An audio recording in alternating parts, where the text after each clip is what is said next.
Grâce à Gilles aujourd'hui, on va se dépayser totalement. Hein. On va vers la verte Irlande parce que je crois que ça sent la Saint-Patrick. Hein. Bonjour Gilles. Bonjour Vanessa, bonjour à tout le monde.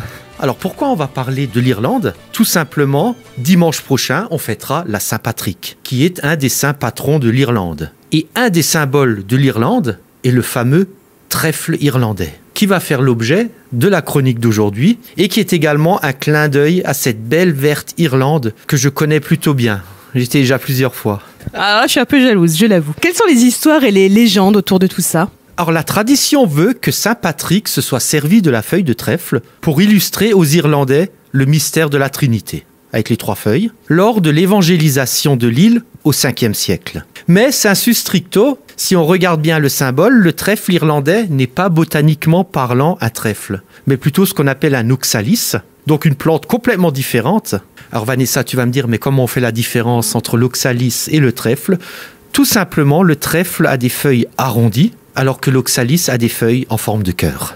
Et pour les Celtes, qui avaient une profonde connexion avec la nature, le trèfle symbolisait l'abondance, car les trèfles poussent très facilement. Et c'était aussi une plante sacrée pour les druides.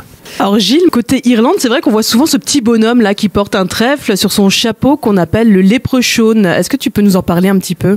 Alors le leprechaun, c'est un lutin ou farfadet du folklore irlandais. Il est représenté généralement comme un petit homme, un vieil homme avec une barbe, coiffé d'un chapeau orné du trèfle irlandais. Alors, ce personnage singulier passerait son temps à fabriquer des chaussures, mais surtout commettre des farces et compter ses pièces d'or qu'il conserve jalousement dans un chaudron qui est caché au pied de l'arc-en-ciel. Selon la légende, si tu réussis à attraper le leprechaun, il te proposera de réaliser 3 vœux en échange de sa libération. Mais ceci dit, personne n'a encore jamais réussi à l'apercevoir et donc il se cache très bien. Qu'est-ce que tu peux nous dire sur le trèfle à 4 feuilles, Gilles ? J'ai toujours entendu dire que ça portait chance.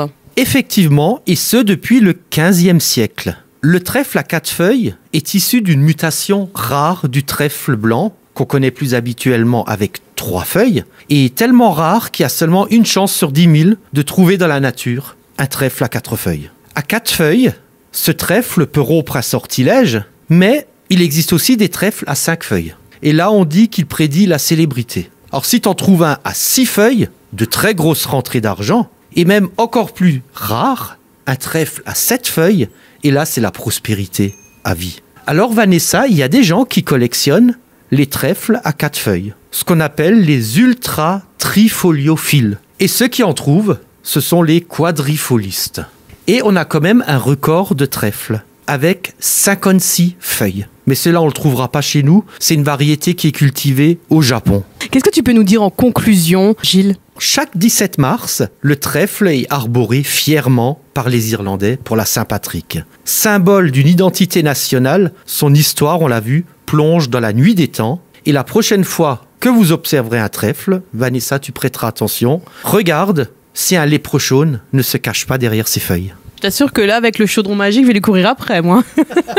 Merci beaucoup, Gilles, et moi, je te dis à la semaine prochaine. Avec plaisir.